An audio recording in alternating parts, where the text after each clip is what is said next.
Clémence Castel est la seule aventurière de l'histoire de Koh-Lanta à avoir remporté à 2 reprises les 100 000 € premier au vainqueur. Un exploit physique et stratégique qui la place parmi les candidates les plus redoutables de l'édition Koh-Lanta, la légende, qui a débuté mardi 24 août 2021, alors qu'elle vit sa 4e participation. Clémence Castel a tout de même été surprise par la hausse radicale du niveau de difficulté de la survie dans cette édition. Le premier obstacle rencontré par l'aventurière, sa renommée. J'ai tout de suite senti que ma double victoire était préjudiciable. Je ne pensais pas que ce serait le cas aussitôt, a confié l'aventurière aux Parisiens.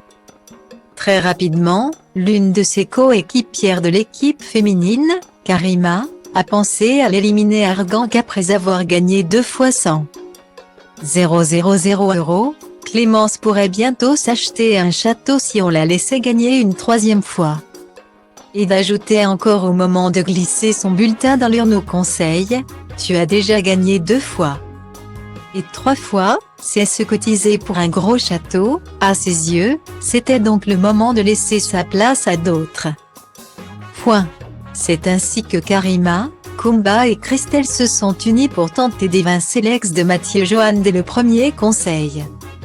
Une stratégie qui n'a pas fonctionné et leur a valu de nombreuses critiques sur les réseaux sociaux.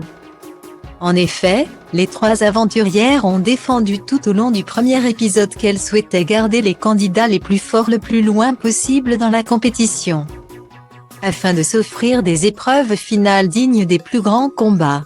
Un discours légèrement contradictoire avec leur stratégie d'éliminer la plus grande gagnante de Koh-Lanta. Vendredi 27 août, quelques jours après la diffusion de ce premier épisode, Clémence Castel a pris la parole sur son compte Instagram.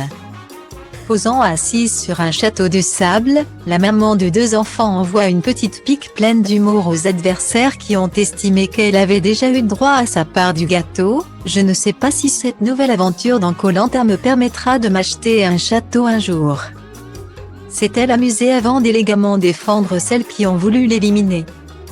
Comment faire un choix, surtout après seulement 3 jours de survie? On se raccroche donc à de petits détails pour prendre position et mettre un nom sur le papier. Alors je pense qu'il est important d'être indulgent et d'essayer de comprendre le choix de chaque candidat au lieu de le juger. Car les personnes que certains critiquent aujourd'hui seront peut-être celles qu'ils aduleront dans quelques semaines. Et inversement une bonne manière de mettre fin à la polémique.